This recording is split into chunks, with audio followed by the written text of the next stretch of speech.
Hi, it's Ernie Boxall with No Story Stagnates, and today it's a real pleasure to introduce somebody I've not known very long.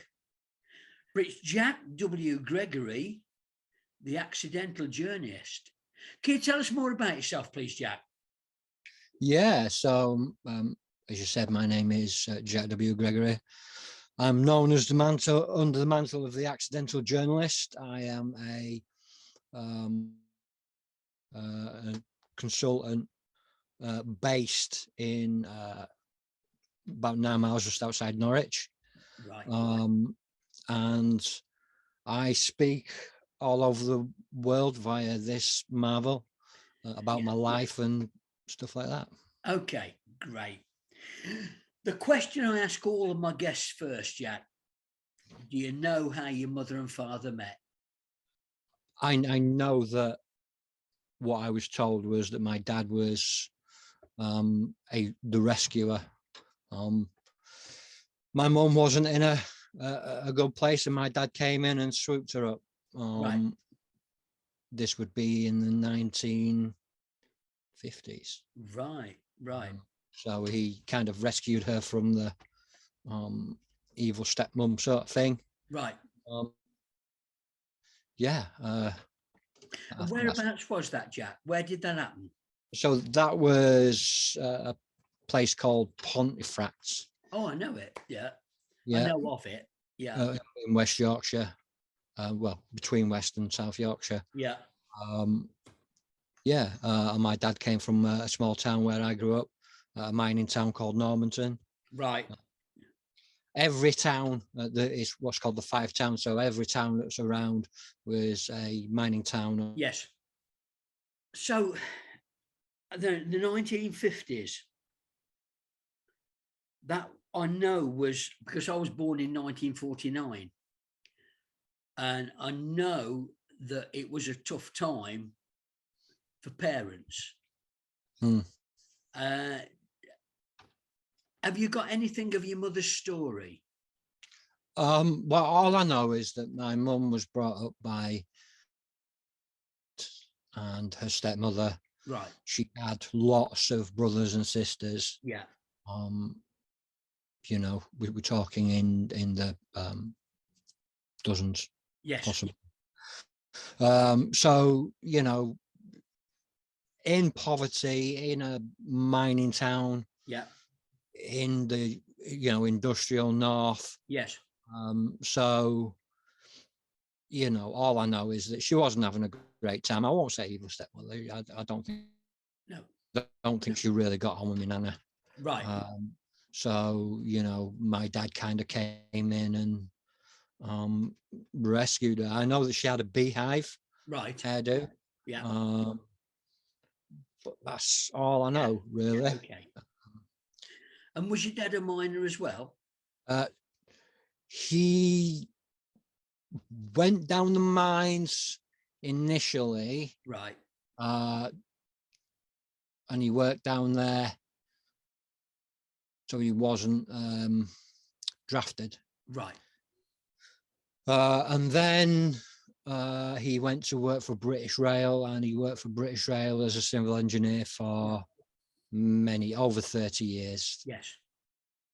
So he worked on building trains, did he, or? No, he was a civil engineer, so he was a track man. On the track, right. So he would walk 30 to 40 miles a day. Wow. Little, but a powerhouse walker. Yes. Walk very fast and very far. Stronger than he looks. Right. Physically. Small of stature, but yeah, I mean, I've seen him lift huge, great big bags of coal on each shoulder. Right. He was a strong man in his day. Good. That's brilliant, Jack. And we can perhaps do something with that later, come back to it. But I want a story from 1 to 10. It could be good or bad. One story that you taught you a lesson. So I want to start with, I love my mum and dad very much. Yes. And my relationship with them over the years has been rocky at best. I can understand that. So was mine.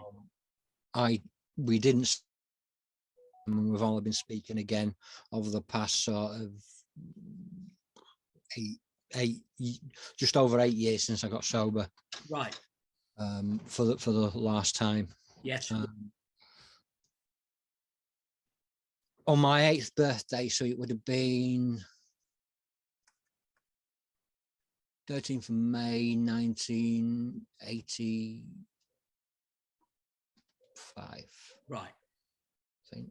Yeah, 1985. And I remember having a really nice day. I'd never really had friends. There was a couple of kids on the street that I used to hang about with, but you know, I didn't. I was a bit weird and a bit shy and a bit, you know, and I didn't know why. And I wouldn't speak to a lot of people. I was selectively mute a lot of the time, but I remember having a really nice day, and they bought me a wigwam. Yes. For my birthday, and we had if you know anything about northern women, that, you know, when they make cakes and stuff, it's on a platter like this. Right. Yes, I do. And there was cakes and donuts and just anything that you could want. And, you know, I was fed all that and crisps and pop, and it was a great day. Yeah. Sat on my mum's knee later that night, and my dad was sat reading his paper, as he often did, browsing the telly while the news was on, and glasses on his nose. Yeah. And I was sat on my mum's knee, and I remember vividly the look in her eye. I now know that look was pain. Right. And she said to me, "You know, we love you very much." Yeah. I'm like, yeah. I was spoiled, you know. You very much, yeah, but I'm not your real mum, and it's not your real dad. Right. You have a real mum somewhere. You're adopted. I found out years later that they had to tell me then, because it was in the court papers that they had to tell me by then, and I think she put it off for as long as she could. So that for me was the thing. Oh well, I'm loved by someone. Yeah. And I wasn't told I wasn't loved by my real mum. I was told that she couldn't take care of me, that she had problems, and she did. I got to know my real mum for many years. But you know, for me, it was when the lights went out. Yes. It's when my behaviour it became a catalyst for my bad behaviour. Right. So I became, you see, I didn't existential crisis at 8 years old. You know, I don't think many an 8-year-old nowadays couldn't spell existential, but you know, I had this existential crisis at 8 years old. I couldn't read or write properly. I was dyslexic. Yeah. People thought I was just a bit thick. Yeah. And I wasn't. I was dyslexic, but there wasn't really a word for it back then. Right. Remember. And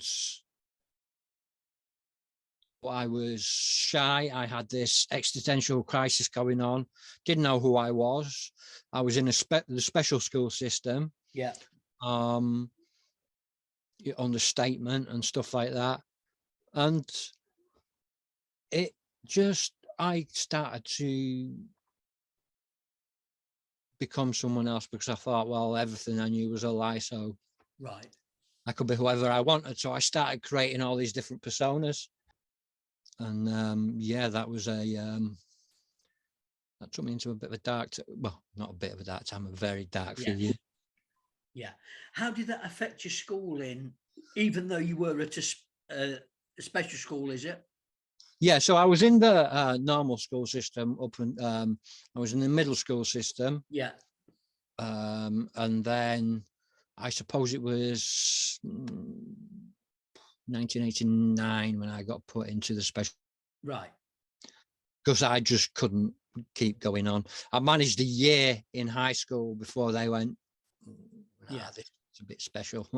So I got put into the special school system. Yeah. I wasn't prepared for it. I was brought up in a nice family. Yes. Like I said, my dad was a civil engineer. Yeah. My mum was a social worker, Right. or domiciliary for social services. Yeah. My sister got good grades at school. Older sister, she's 7 years older than me. Right. And I got put into this school. I grew up on, my parents owned their own house. Yes. Yeah. So I got put into this school in Pontefract that was clipped onto the bottom of a high school. Right. So we used to get into brawls with the high school on dinner times and stuff like that. But the school itself rewarded bad behavior with caving, climbing, canoeing, abseiling. Right. So by the time I left school, I couldn't read or write my name very well, but I could, teach climbing, caving, canoeing, abseiling. I've been on the Army Youth team. I left school with certificates on answering a private telephone. Yeah. Riding a 50cc moped. Yeah. And changing a fuse and a plug. Right. So they would award this bad behavior with things. We'll come back to that, Jack. Yeah. Let's come back to that in those years. We'll go back once more to before you're 10 and a lesson you learned. Good or bad? I think in retrospect, only in the past 8 years since I've been working on myself and looking at some of these trauma that I've been through, that actually those traumas that we carry, they don't belong to us. No. They're not meant for us, but we take them on anyway. Yeah. And so if I can say anything, it would be I'm now in the mindset that though traumas happen, we kind of adopt them. Right. And we need to stop doing that. We need to stop taking them on because they don't belong to us. A trauma is very rarely caused by ourselves. No. It's caused by other people or outward forces. Yeah. Which makes it not ours. Sure. We're connected to it. Yeah. Sure. But it's not ours. So I think that is the lesson. Yeah. That I've learned, especially in the past few years. That's right. But you didn't know it then. Let's go on to 11 to 15. So you're now in the senior school or? Yeah. So 11 to 15. Like I said, I managed a year in high school. Hated every minute of it. Yeah. Then I got sent to special school, and like I said, it was very difficult for me. I learned to lie. I became a very good liar. Right. I would create these personas. I would create these stories, but I had no way of getting them down. Yeah. I thought, well, if I can't be the person that I thought I was, I could be anybody that I wanted to be. Right. That carried on into my later life when I became a con man for a while. But I would lie about seriously silly things. Like where we went on holiday. I believe I actually told one of the teachers that we were going to,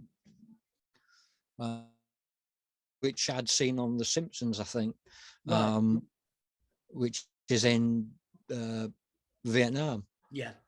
And I would tell these outwardly outrageous lies, but I would kind of believe them myself. I didn't know who I was. So then, you see, the thing was, there were certain teachers and there were certain adults in charge. Let's call them appropriate adults. Yeah. From various parts of the education system and child welfare and stuff like that. And that's where I started to be sexually abused. Yes. Right. Because I lied. So they would tell me that because I was a liar, if I ever said anything about this, nobody would ever believe me. So my behavior got worse. I was being abused by teachers and adults in charge and stuff like that. Mostly male, some female. Yeah. To be honest, I preferred it when it was the female because it didn't hurt. Right. Yeah. But yeah, so that's when it started to get quite dark for me. So I would paper around, I was good at making money back then. Right. Paper round in the morning, and a milk round. Yes. And I went to school, and then I had a paper round after school. Yeah. And I'd do the milk round at the weekends as well. Right. And I'd do paper round at the weekends. And I worked in a plaster shop in the morning and a key cutting shop in the afternoon. And so I was making money. But also while I was at school at dinner time, the school was in the centre of nowhere, so it was like a mile anywhere. Right. In any direction. It was got farms all around it. And I worked out that, I was running CDs when they like knockoff CDs when they first came out. Yeah. I think one of the first CDs I ever got was Fat of the Land. That's how old, Prodigy, Fat of the Land. Yes, that's how old it was. But it was mainly tapes, VHS. Yeah. A lot of porn, a lot of cam copies of whatever films. Right. I would run dope and speed and stuff like that for the local dealers. Yes. I worked out that I was quite gifted in running. I could run pretty far. Yeah. At a steady pace. Right. I worked out that I could in about just under 8 minutes. Right. And still get back in time for tapioca pudding. Yeah. At dinner time. Yeah. So I was making a lot of money from the people around, but I was bullied really badly because I was the posh kid that was in the school, and these were the kids that were really affected when Margaret Thatcher closed all the mines. Right. Because their parents were miners and they lost their job. Is working in the mine and all they got was a carriage clock and thank you. Yes. Broken families, divorce. I'd never heard of divorce until I'd started that school. So I guess I was kind of sheltered. So I would get beat up, and I learned to take a good punching. Right. I learned to. I was drinking. I don't know if you know what White Lightning cider is. Used to drink White Lightning. Yeah. Yes. Big 3-litre bottle. Right. Bloody hell. Yeah. Dope at dinner time and whatever I could get me. Yeah. I remember doing magic mushrooms one dinner time. So sport didn't play any part in your life early.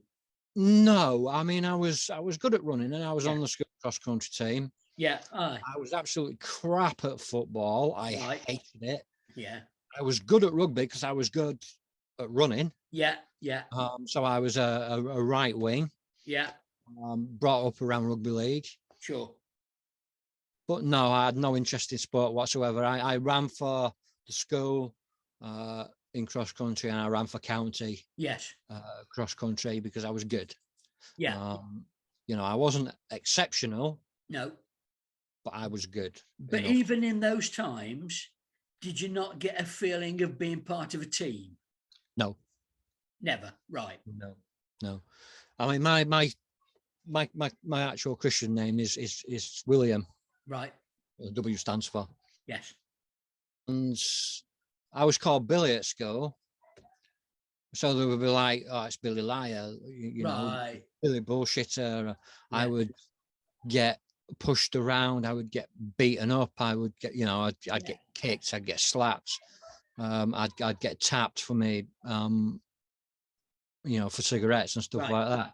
I hated it with a vengeance. Yeah. Everything about it, it was just so hard, really. So again, that 11 to 15 period, a lesson, what the lesson was? I was stronger than we think. Right. Physically. Because by the time I left school, I could take a beating. Yeah. And not really sort of even move my head anymore. Right. I could take pain. I learned that pain doesn't hurt as much as you think it does. Right. So I grew quite yeah. So that we are actually, even if we think we are brittle and breakable, a punch is not going to break you. No. So 16 to 20, where, I take it you went to work, did you, or 16 to 20? So this was back in the days of Chamber of Commerce. Right. Mid Yorkshire Chamber of Commerce. So this was what was called YT, Youth Training Scheme. Yes, I remember it. So I went on YTS. I did several YTS schemes, and then when I hit 18, it was employment training, which was basically YT, but you got an extra tenner. Right. Yeah. We called it ET, extra tenner. Yeah. So instead of 35, you got 45 quid a week. Right. Which it went a bit further than it does these days. Oh, that's for sure. That's for sure. But you know, so I did the YTS schemes and stuff like that. I did a bit of college. Was there anything you were good at? I always had a mind for stories and poetry. Right. I loved poetry. I loved to write poetry, but I could never get it down. No. You know, there is a story about that I'll share in a little while, but you know, so I'd memorize it. My memory's crap now because of all the drugs, but you know, I would just, I loved words. Yes, I've always had an affinity for words. Yeah. Most people like look at the sky or look at the wall and they, you know, they see things. I see an empty space to write words. Right. That's how it affects my mind. Brilliant. And I was good at that, but I wasn't very good at anything else really. Right. I never, you know, I wasn't doing the cross country running anymore because I had no need to. I became very good at lying.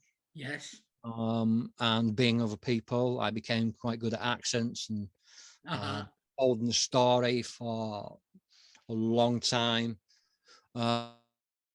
Got involved with a long con firm working outside of Leeds. I was in and out of churches and stuff like that because you know, there was a lot in my town alone. It's one thing about Yorkshire, it's full of churches. Church of England. So, you know, in and out of that, church on a Sunday because that's what you did. Right. Yes. But you know, I tried the whole religion thing when I was younger, and I lied my way through. And right. You know, it was I could take a lot of drugs. Yes, I had a high tolerance for drinking drugs. Yeah. But no, I wasn't particularly good at anything apart from playing a part. I love that analogy of a wall being a blank page. That's a great analogy. So 21 to 30, it's a big part, but maybe a couple of stories, because these are really 21 to 30. You're getting into the big stuff, aren't you? Yeah. So I get, you know, I should have said that I went to my first AA meeting at 14 years old. Wow. Yeah. An AA meeting. So I was doing a lot of that. Yes. But the people that were running that were friends of the teachers at the school. Right. Right. So I was just being passed around in a different thing. I became very bitter and resentful. You know, I was living in a small bedsit in Pontefract, a place called Horsefair. You know, I got on really well with my cousin, and you know, I started getting on with some of the kids that I went to school with. But it was a lot of drugs, a lot of drink. I just found the whole thing difficult, and I spent time going to different places and staying there for a while and just trying to find my way, but I could never really do it. And then by the time I think 21 was the first, 20 was the first time that I tried suicide. Right. My best friend threw himself in front of a train in front of me. Yeah. I'd lost a friend. So I was quite messed up. I was going to a lot of raves and stuff like that. I met a guy who lived in the flat. It was Masonettes above us. And his name was Darren. And he took me on and started teaching me to read and write. Started working with me with he loved my poetry. Right. He would get me away from the people that he thought weren't great. Yeah. Me into places like Bradford and Leeds and stuff like that to do these open mic nights. To perform my poetry. Yes. And he got me to write them down, and he typed them all up, and he absolutely loved it. You know, I did a bit of DJing with him. He taught me DJing. He taught me close up magic. Yes. But then he was killed in quite a bizarre accident with a road sweeper, gully sucker. And, you know, he was the first one to detox me. Right. He he was a big guy, 6'4", and I'm not short. I'm 6'1.5", 6'2". But he was 6'4" and built like an absolute shed. Yeah. And he locked me in his bedroom and sat there, and he put bits of wood up on the door and you know, make sure I couldn't get out. And he camped in there with bottles of water and bottles of pop and food and stuff like that. And he mopped my brow while I went absolutely berserk, and saw me through my first ever withdrawal. Yes. So needless to say, I was absolutely devastated when he died. I kind of went off the rails a bit. Lost my temper. Put a man in intensive care.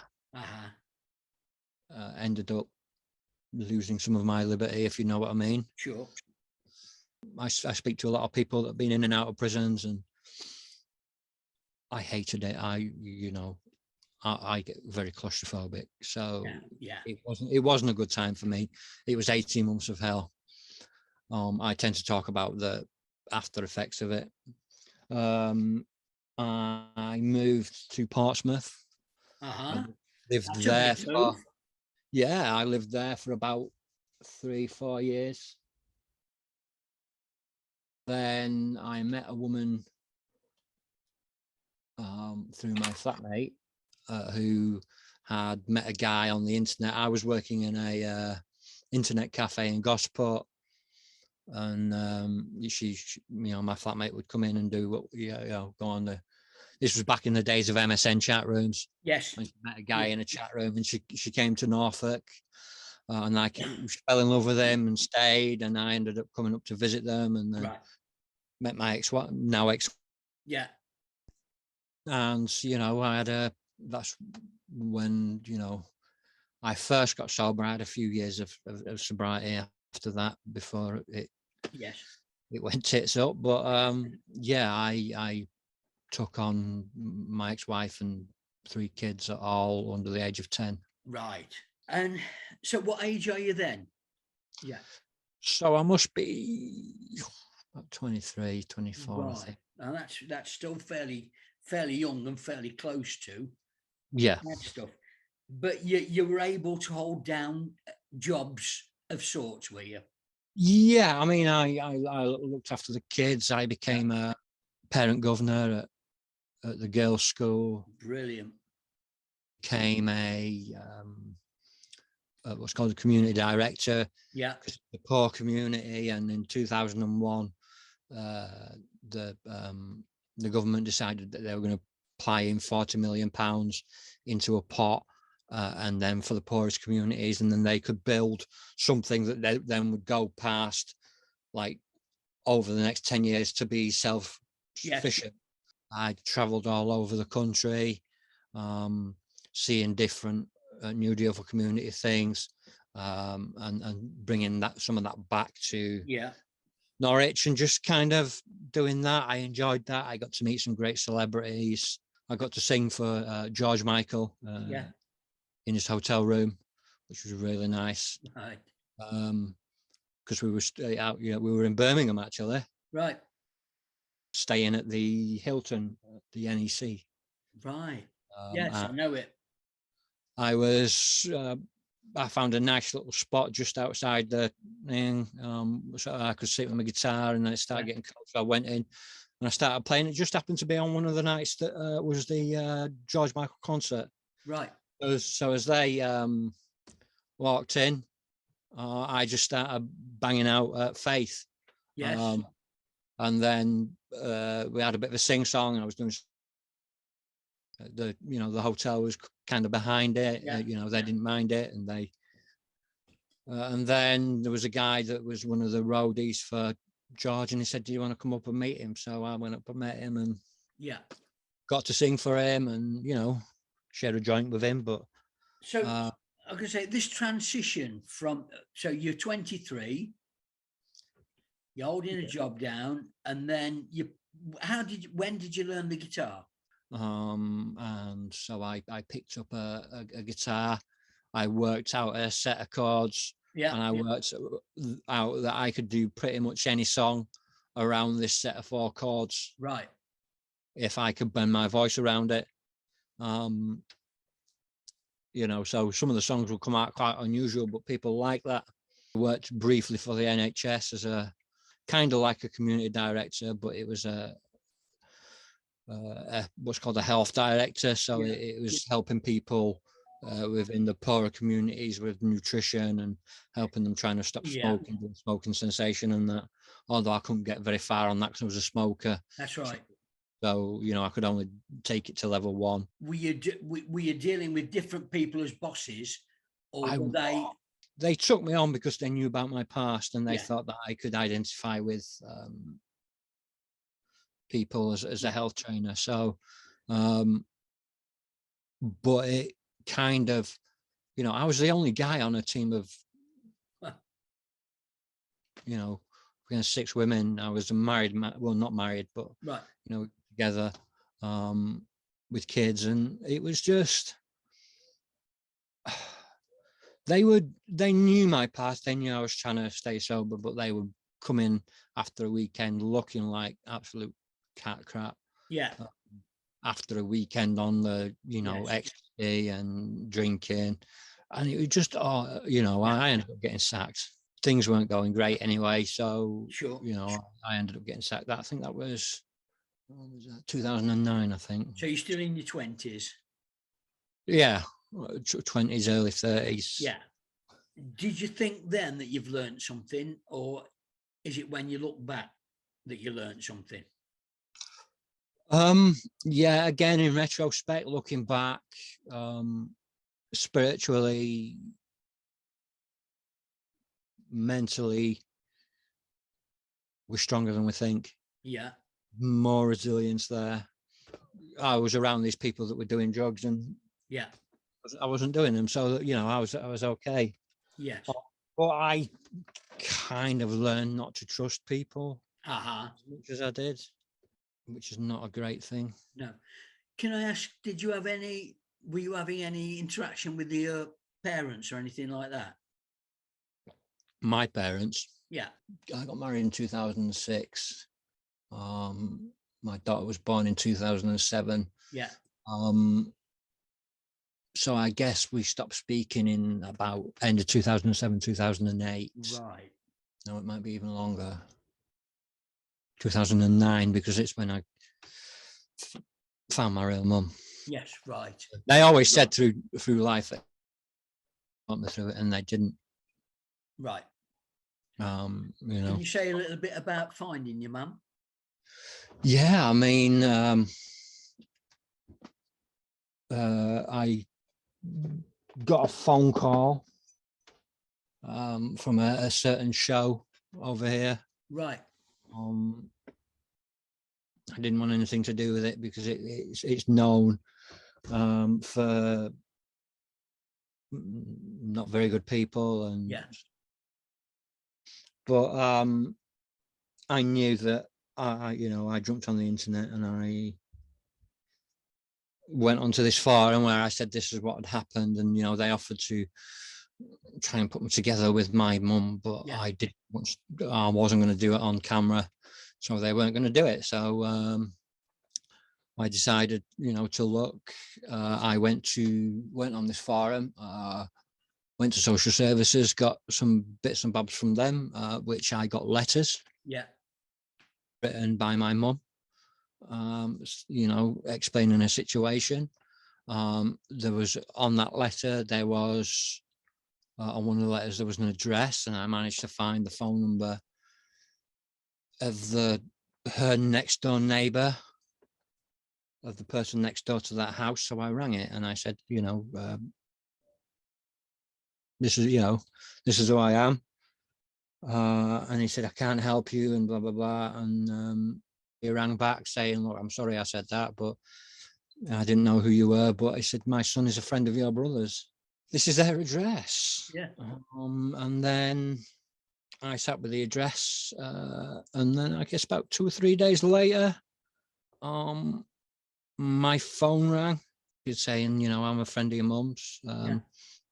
To which I burst out crying. My daughter must have only been about, not very old, a few months old, and it was like, I'll I need to sort myself out, but I'll speak to her later. So I spoke to her later, and then her sisters rang me the next day, and I started to build up a sort of rapport with the family, and and then I went up to visit, and my mum was a little broken. She suffered mental health issues. She likes her speed and stuff like that. So, but I would go up and visit her, and I loved her to bits, but she kind of encouraged my bad behavior. So I did things up there, and I'm not going to go into it, but I passed away in 2017, in Easter 2017, of cancer. She went into the hospital on the Thursday before Easter. So I got a phone call on the Friday morning saying mum's in hospital. And then I rang her on the Saturday. Told her I loved her. And by the Sunday, she was gone. I'm intrigued. We haven't talked much about, you say, your daughter. How a relationship still, or? Yeah, I mean, we've had a great relationship all the way through, even when I was broken. She's always been my rock. Brilliant. She's always been a great girl. Very intelligent, very, very highly intelligent. What sort of things do you do together? Oh, well, also, when I got sober, I became, after I got out of hospital, actually, in 2015, I bought a camera, learned the craft, and became a professional photographer. And she would come to shoot weddings with me and things like that. We'd watch films together. We would spend a lot of time together. When I was homeless, I would walk 14 miles a day just to have a relationship with her. I had friends that would let us sleep on the sofas at the weekends, so I could have her for the weekend and spend time with her. In the earlier days, we would go to the parks, we would dance and sing in the town. She's always been my rock. Absolutely. All the way through, she's always believed in her dad. She's 15 now, but she's always believed in her dad. Brilliant. And I remember you saying rock climbing, things like that. Did you do any of that, or do you do any? No, I have I have multiple sclerosis, so Right. I can't really do that anymore. We go out and walk. I walk a lot, go to the park a lot with the other kids and that. I've got stepkids now. Yes. So, you know, we do what we can. There's this thing at my church called Fish, which is fun in the school holidays. Right. That helps some of the families around here that are a bit hard up. Yeah. But it helps families feed their kids like at least one day a decent meal in the holidays. Right. On a Wednesday. So they, you know, last week they got a guy that came in with spiders and snakes, stuff like that. You know, so they do activities with the kids, and that's how I go and do that with them. Yeah. But with my daughter, we sit down, we talk a lot, and she reads a lot, and I give her my books. She loves to read. Right. Brilliant. Like I do. And are you still in your 30s? No, I'm 45 now. Yeah, I mean, when your daughter was growing up, you're in your 30s? 30 when she was born. Right. So, you know, she's 15. Yeah. You know, so, you know, so she's seen you through the bad and some of the good times. Yeah, she's seen me through addiction. She's seen me through cancer and chemo 3 times. She's seen me through, you know, in every state. She saw me in my worst mental health state. You know, I had a breakdown and I tried to punch her mother's door. Right.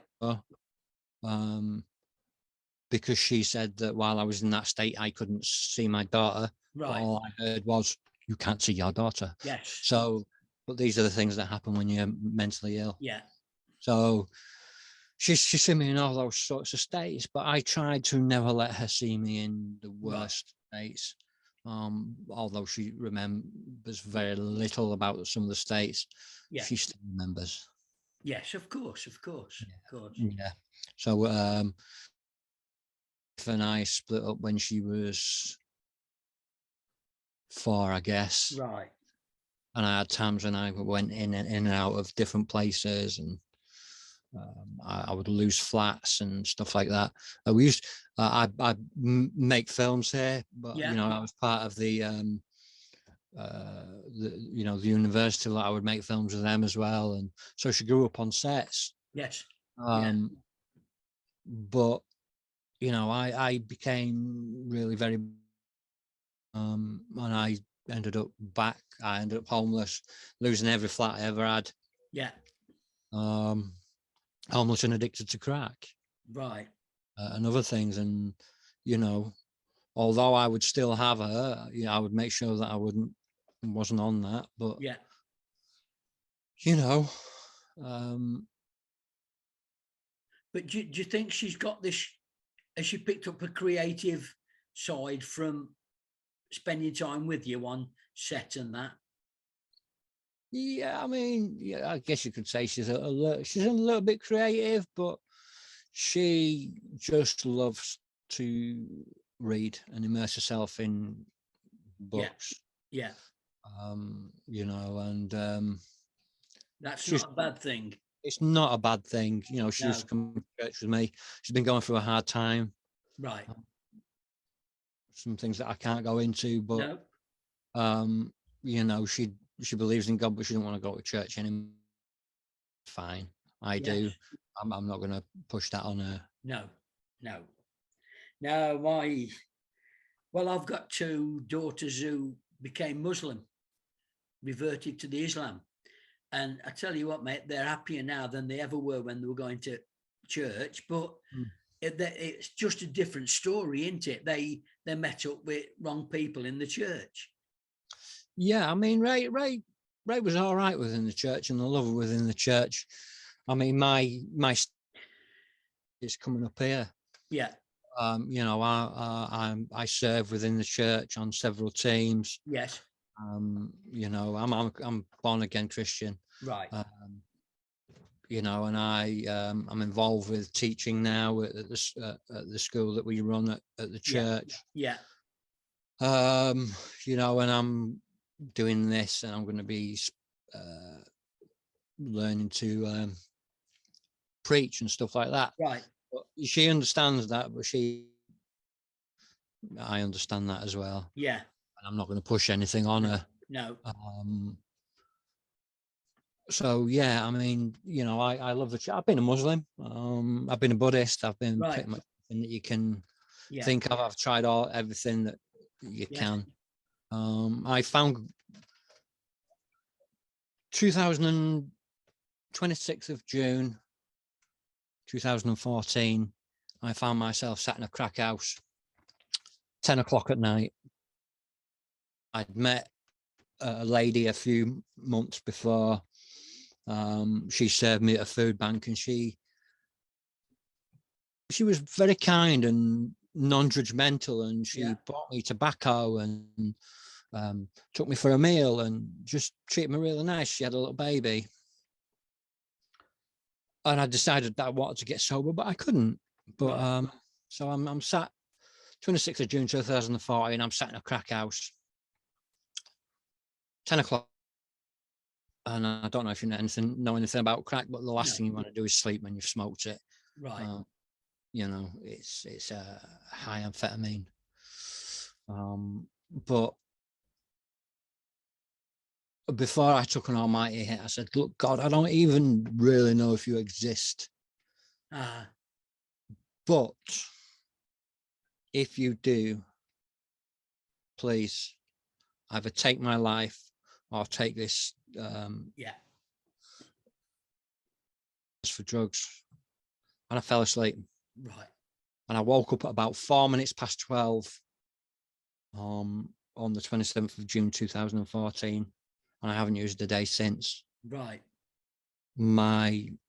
It was taken away. Yeah. And I acknowledged that, and I'm like, oh, cheers, God, you know, that's great. Yeah. I would still drink and stuff like that to start with, but you know, the crack, I didn't have no, you know, it's like, oh, cheers. Right. Then I got with my now wife. Yes. My now second wife, and we, you know, we got together, I moved in, and February 2015, I started to get very, very ill. Yeah. March 2015. I think the Friday Wednesday, Thursday, I start feeling really rough. The Friday, I went to pick up my daughter from Norwich. She's about in a little town called Wyndham. And so I went to pick my daughter up from school, from her, you know, take her home and get stuff, and then bring her back here. And I must have got 100 yards away from her house, and I had to sit down, because every single bit of air I had in my lungs just expelled. Like, yeah. And I couldn't breathe. I was trying not to panic. I was trying not to panic my daughter. Managed to regret again and I'd started to shake so hard I'd started to come off the bed. Right. I said, I'm gonna have to go to the hospital. She said, just try and get through the weekend, just get some water down you. I couldn't really eat. Saturday morning, I felt okay. Even managed, you know, I took the kids uptown and managed to get a bacon sandwich down me and coffee and that. Later that night, I started feeling worse again, started shaking so hard, surviving on prayer and paracetamol. Right. And I woke up, I rang the ex-wife and said, look, can you come and get her? Because I've got to go to hospital. I'm going to have to get an ambulance. She went, no, don't get an ambulance. I will take you. Then you can give your daughter a cuddle. You can give her a kiss and it won't scare her. Right. That's good. Suppose I got up there about 20 past 4. By 7:30, I was dead. Right. I'd stopped breathing for about 4 minutes. Yeah. I went to hell, which wasn't a good place, obviously. I was brought back, but the time that I'd spent there, it was longer than I, you know, thought. And I had a nervous breakdown. I had a mental breakdown, spiritual breakdown. Yeah. I went mute. I was attacking nurses. You know, they were you know, the elder from our church, Grantley, came to visit me, and I now know he came to pray for my soul because they were going to lose me. I had double pneumonia, pleurisy, tuberculosis, acute type 2 lung failure, which was the thing that resulted me. The drugs that they had me on were hallucinogenic. I became convinced that I'd caused the apocalypse. I'd given this super disease to all these people, and they'd given it, I'd had this for some time, and, there was I was in the critical care unit, so there was a life support machine going on in the room next to me, and it reminded me of an old air raid siren. Yes. So I thought every time that went off, that was another million dead. And, I thought they were going to torture me for causing the end of the world. I thought they were poisoning my food. With my own blood. I wouldn't eat. I wouldn't drink. I ended up 6 stone 6. Right. I had to learn to eat again, walk again. And then throughout it all, there was kind of like a presence at the end of my bed.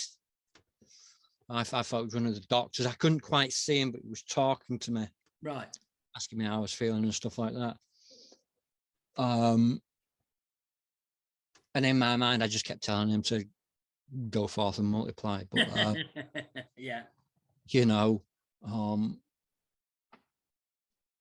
I couldn't, like I said, I went mute. But I now know that person to have been Jesus, and I met him at the bed. And he spoke to me, and I said, all right, okay. I know who you are. What have I got to do? He says, and I went, okay. You're real. I accept you. What God did for me in that crack house, I can't really deny the miracle. Right. Come into my life. And it was like this darkness fell from my eyes. I had this, I'd taken a bad reaction to one of the drugs, and I had this rash that started here and went all the way down my stomach. And I thought they'd burnt me with acid. And that's what they were doing to torture me. It was itchy, it was painful, it was horrible. And the nurse came, hello, can I have a wash, please? And she went running out. All these doctors came in, and they brought me a bowl, and I started to take a wash. I started washing down here with this sponge, and this rash just fell away. This sponge and disappeared right in front of my eyes. Right in front of the doctor's eyes, right in front of the nurse's eyes. I started getting better. I started eating. I'd had a job before I ended up in there through the Shore Trust, which helps disabled people get into jobs. I was writing terms and conditions and policies for a small company, and that folded while I was in hospital. So I got a bit of pay and a bit of redundancy. So I spent every penny on £1 I got. And they said you can leave if you get to 8 stone. So I was having my breakfast in the morning. Going down for a second breakfast down at the canteen. Eating sweets up until lunchtime, and then having lunch. And an hour later, I was going down and having second lunch. People from my church were bringing me tins of spam to my hospital room. Oh, the old spam. Right. And there's no it's glorious, the smell of cooking spam on a hospital ward. The nurses were so happy I was eating, they would cook it for me, so I would have spam sandwiches. And then on a night, I got to know this pizza kebab restaurant just down the road. So they would do do a delivery 2 for 1 for a tenner. Yeah. And that the nurses would share one and I would have one. And within 2 weeks, I got up to 8 stone 3. Yeah. I started healing. And just started working with my emotions and my trauma and my church and trying to become a better person. Yeah. And then 2016, I got asked to supply some poetry for a book about a guy called Paul Sykes. Right. That I grew up around, boxer from Lupset. He could have fought Muhammad Ali. Yeah. He, sparred with some of the greats. In fact, but he was a drinker. He ended up homeless, and he wrote a beautiful book called Sweet Agony, and spent most of his life in and out of prison and stuff like that. Yeah. I was asked because I knew him. I did some debt collecting with him when I was younger. I was asked to supply some poetry. I did that, and then I wrote my first book, A Personal Apocalypse, which was the poetry talking about the time in hospital. Yeah. And the time, about my childhood and stuff like the stuff that I'm talking to you about now. And then in late 2016, I spent 6 months working with escapees of human trafficking. Right. Wrote a book about that, released that in 2017. Can I ask when you started to write? Because I remember you saying dyslexic. When did you start to write? I learned to read and write in prison. Right. To be honest, properly. Yeah. I always said if I could read and write, I'd be dangerous, but I never did anything with it. And it was fear, right, really, that was holding me back. But yeah, it was kind of the catalyst of when I got out of hospital and, writing for the Sykes books. And, I decided that I was going to, and I did, and there was some mistakes in it, but, it happens. And then the second one, a lady from church, she edited it for me. It changed my life. Yeah. Which is when I decided that I was going to give a voice to other people. I like to share my voice and, do things like this. I'd started losing my voice at one bit because I was giving everybody else a voice. Yes. So that's why I do this. But, and then 2000 and, like I say, I lost my mum at the Easter. My sister was pregnant. The June the 9th, I think it was, my sister had a baby girl. Yeah. In Wakefield, and I got the phone call. We'd lost mum a couple of months before. This was a ray of light. Yeah. And it was great. And then so I got a phone call telling me that baby Luna was in hospital. Right.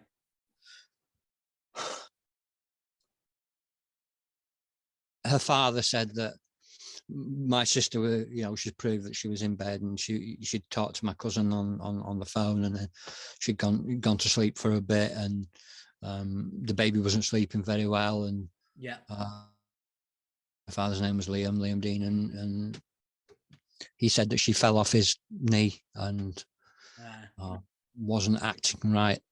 And when my sister got up, so my sister called the ambulance out. The ambulance person took one look at the baby and went, "There's no way that you just dropped this baby once." My sister and he were arrested. Yeah. My sister was let out straight away. Right. Because she was totally innocent in it all. He then admitted to the police that he'd lost his temper, that she hadn't slept. Yes. I don't want to scar your viewers and listeners for life, so I won't tell you exactly what he did to her, but he left her severely brain damaged with several broken bones. Yeah. And I mean, because we thought that it could happen to anybody. I'm a dad, Yeah. I know what it's like when you pick up a baby a little bit too hard, or Yes. so I thought it could, but I really felt sorry for him. But then I found out what he did. Right. I think it was about 5 days later. They turned the Yeah. life support off, and she passed away peacefully. That broke me Right.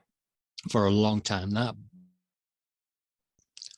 I was still going to my church. My church were praying for me, and but I had this hate in my heart.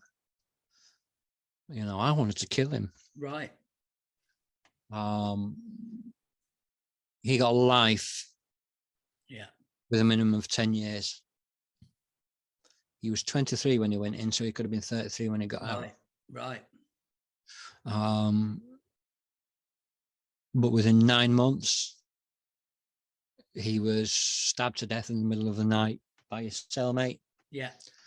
And not over something as, I won't say honourable, but something like, well, we find out what you did, so you killed a baby, we kill you. Yeah. No. It was over a spice debt. Yeah.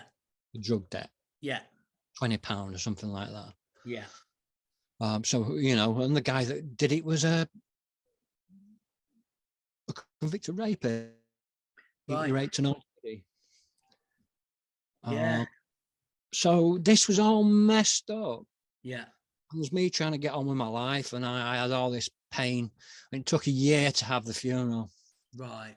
Because he was killed and everything like that. And I couldn't go to the funeral on my own, so I didn't want to, my daughter's always come to funerals with me, but I couldn't do this one. She went to my mum's funeral. Yeah. And one of the elders from my, we paid for the hotel room the night before, and right, drove me all around to see people and that, and went to the funeral with me. And we had the funeral. And I came out, this was back in the days when I smoked, so we came, the funeral was over, came out of the crematorium, lit a cigarette, and the next thing I know, I'm turning around and his mum's there, flinging her arms around me. Yeah. Giving me a hug, saying, thanks for coming. Right. His mum. Yeah. Her. Because she'd birthed this spawn of Satan. And I, trying not to cry, the church elder, Chris, he took me back to the car, and I sat in the car, and he went, you all right? And I went, I'm going to have to forgive him, innit? He went, what? I said, I'm going to have to forgive him. I'm going to have to forgive her. Yeah. I had this epiphany. Yeah.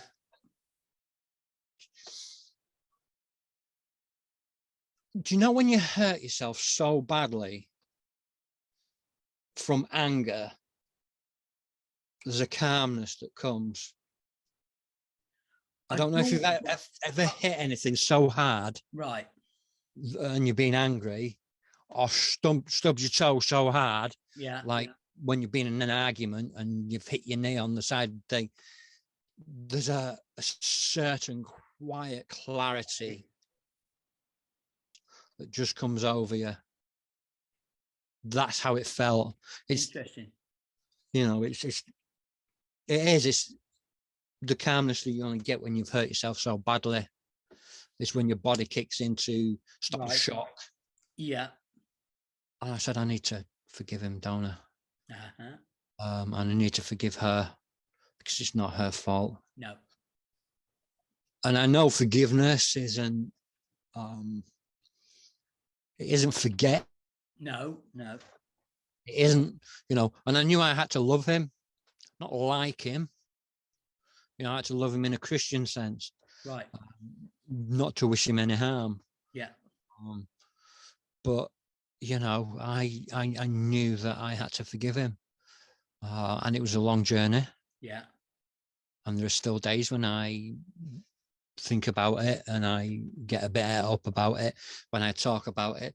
And it's good that I get emotional. I didn't have emotions for a long time. Right. No, that's right. Good that I get emotional because I know I'm human. Yes. the thing about coming off drugs is you get your emotions back. Uh-huh. Worst thing about coming off drugs is you get your emotions back. Emotions back, yeah. So, you know, it was like, I knew I had to forgive him. So I worked on it, and working with some of the elders from my church, learn about forgiveness and stuff like that. And yeah, I just, so I'm now on this journey where I'm speaking about forgiveness. I'm speaking about redemption and recovery and stuff like that. And I'm kind of on this journey myself. So where do you see it going in, say, 5 years' time, Jack? So I mean, this is great. I love this. Yeah. Because this allows me to go anywhere in the world from my garden shed. Absolute. Yeah. You know, my podcasting career off. It was called Shed X. Right. Because I've been turned down for a TED Talk. Yeah, and me. My mate Jason, he's a hostage negotiator. Right. One of the top ones in the country, and he got turned down for a TED Talk. So why don't we do this? Yeah. You know, it was on Facebook Live. Right. And I just fell in love with it. I fell in love with the whole podcasting and stuff. So I got doing this, and I sort of fell in love with the life, and I get to go all over the world talking about it. I hope I get a bit further than my garden shed. Yes. You know, I've been very blessed to be able to consult on 2 UK Hollywood-based films. Right. The Souvenir and The Souvenir Part 2, where I played Ray, and I was, you know, basically told the director and Tom Burke about my life, and I added some authenticity with it, and I worked with the art department and stuff. I've played a American serial killer, John Eric Armstrong on Twisted Killers. Yeah. I've played a policeman on Banged Up Abroad. Yes. I wrote a book with Kelly Massey, the daughter of a guy called Paul Massey, who was murdered by a hitman. Right. And and then just got into it. I've made a couple of award selected films, festival selected films. Yeah.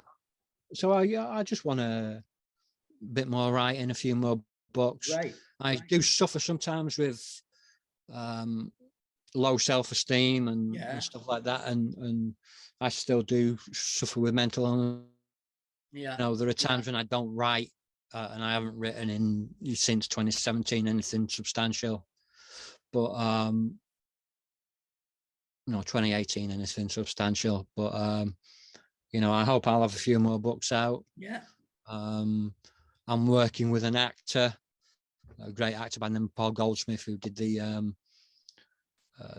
audio book for my first book. And he loves my work, and we're working on a one-man play. Brilliant. Hopefully to take to the Fringe next year. Yeah. Edinburgh Fringe. It sounds like a real adventure you're going on. Yeah. It is. It's a journey. It's certainly a journey. All while I deal with my physical health. Yeah. My wife is a bit poorly, well, quite poorly as well. So I look after my disabled wife, and I look after the kids, and you know, do church and that. So I have a full life. I bet. I love it. People listen to me now. Yes. There's people who used to cross the road to get away from me. Yeah. I don't like. It's a real circle. It's a real journey, and it is. Thank you for sharing it. Thanks for listening. Have you ever played a flute? Can you play? No, I mean, I played the recorder a bit as a kid. Because what helped me a lot, just off chance, I went to one place and they were making these Native American flutes.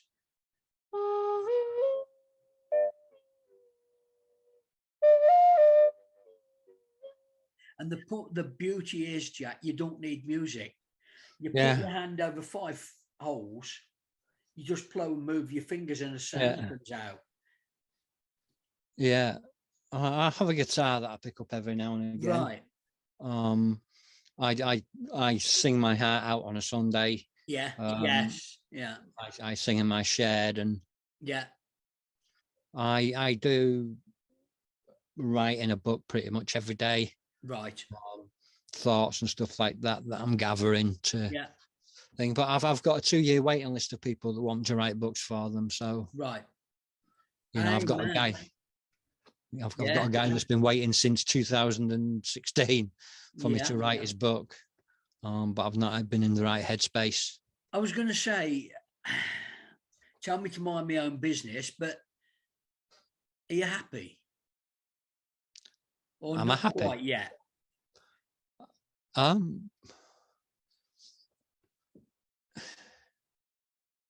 a strange question. For me, it's like, I was thinking about this earlier actually, because when you're you go onto a website and it'll come up with a cookies thing. Yeah. And then it'll say no or yes, I am happy. Well, I sat there earlier and I looked at this. Am I? I came to this website to find something out, and now I'm having another existential crisis. Right. Yeah. But yeah, I am. Yeah. I am. I love my wife. I love my kids. Yes. My grandkids. I love the house. We live in a bungalow. Yeah. I love the community. I love the church. Right. There are times when my own head attacks me. Yes. Heart attacks me, when my self-doubt attacks me. But yeah, I guess I am happy. I'm happier. Yes. Yeah. There are things that do need to change within me. Yeah. Some of it is in the way that I parent. I'll admit that. I'm a shouter. And that's not, I've got, my stepson is 8 and he's got emotional problems, and he's got I believe he's got Asperger's or something like that. Right. Definitely ADD or ADHD. Yeah. It reminds me of me. And I think that's why I struggle with it so much, and that's why I shout. And I know that I need to not do that. Yeah. So it's still a journey, and I'm still learning about parenting, even though I've been a parent for the past 20 odd years. Oh God, yeah. On and on. So, I'm happy, but can I tell you, Jack? Can I give you a downer? Yeah. My daughter's 34, and we had a hell of an argument last weekend. Mm. No matter how old they are, mate. we had a blinding argument last weekend. It happens. Yeah. But you have to move on. Course, I've learned that an argument's an argument.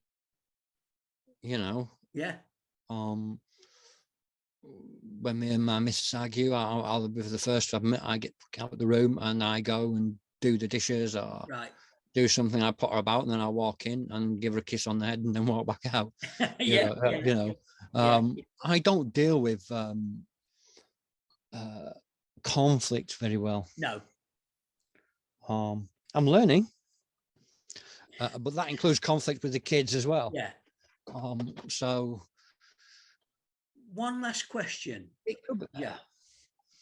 Do you think that everything you've gone through in your early life may have saved your life? Because you kept saying resilience. Yes.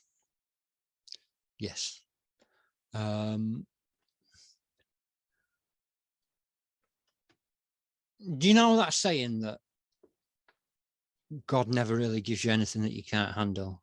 Yeah. I've heard it, but it does give you more than you can handle at times. Right. Or more than you think that you can handle. Yeah. you know, and I'm coming at this from a, you know, a sermon that was done by a friend of mine on Sunday. Yes. Every part of my life has been a battle. Yeah. But I was soft. Yeah. Yeah. In there and in there. Yeah. Right. For me, what the decisions I made, good and the bad. Yes. They've made me who I am. Absolute. I'm 45 years old. I am just learning. Yeah. Who I actually am. Yeah. Who we are in society, who we are in church, who we are in Christ. Yeah. I'm a prince of heaven, and I know this. That's what I was made for. Yeah. I'm a warrior. I'm stronger than I think. Right. And you know, I'm now in a position where my words can help people. Yes. So that question you asked me earlier, were you good at anything? Words. Right. I just didn't know how to get them out or down. I didn't speak them or get them out with, you know, I didn't know anything about tone or tonality or no.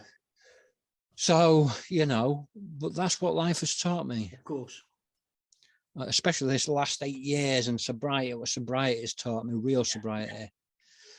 Not sobriety still drinking, not sobriety still taking the odd, you know what. Yeah. You know, at weekends and that.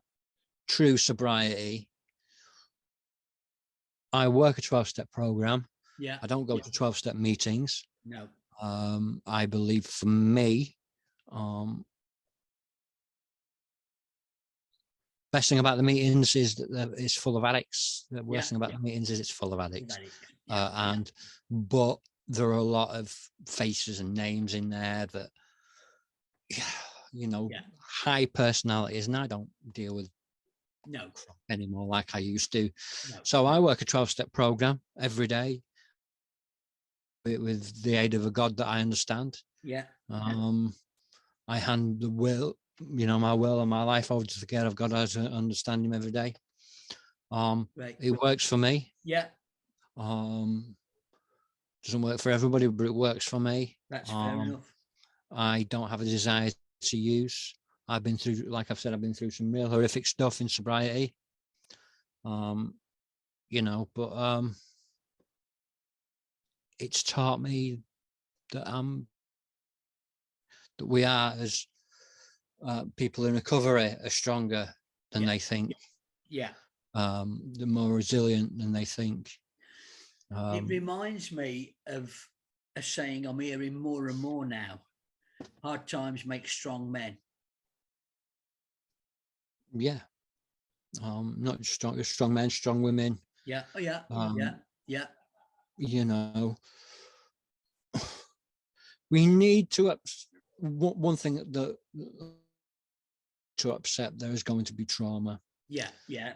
Or we need to accept there's going to be adversity at some point in our lives. Absolutely. There are going to be things, people, places, things that conspire to royally piss us off. Yeah. It's going to happen. Absolutely. It's gonna happen. Yeah.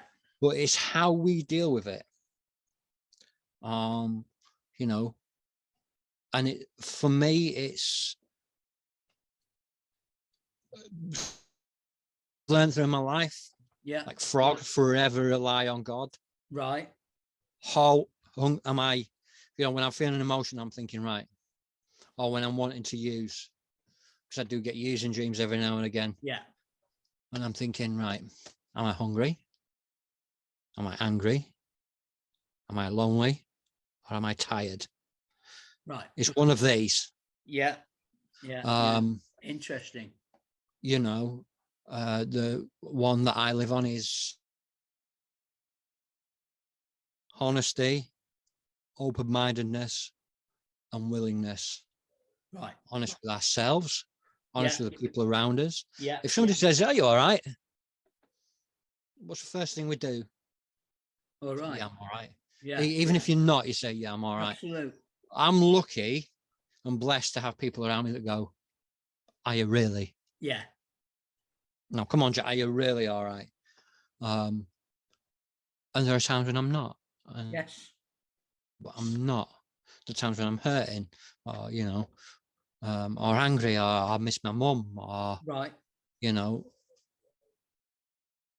So there's people around us that help us with that as well, and I believe that God puts them in to help guide you. I'm nowhere near perfect. I won't ever be, and none of us will ever be. But I believe if you've been through a certain thing in life and you've lived a certain way of life, it is your responsibility to teach. Yeah. If you can teach, teach. Yeah. If you can't teach, teach. Yes. Because we need teachers. We need people to say, do you know what? I did something completely stupid. I went out and I did this. Yeah. I know how you're feeling. That's why I do this. That's why I do this. Yeah. There is one thing that, just lastly, Jack, I've noticed that you've got, it's not a tremendous memory, but you've got ability to remember exactly the date when things happened. Certain dates, yeah. Yeah. Certain dates are stuck in my mind. Right. When I say May the 13th, 1985, yeah, that was my birthday. Right. Weekend before. Yeah. But when I say that, that's how I remember it. That's right. My mum said that, I have an exceptional memory of that. Yeah, I can't remember where I put my keys this morning. That's right. So, yeah. There are some serious trauma dates that I don't remember. Right. Like, the date when my best friend threw himself in front of a train. Yeah. Or the date that I found my drug dealer dead in his chair. Or, which is the reason,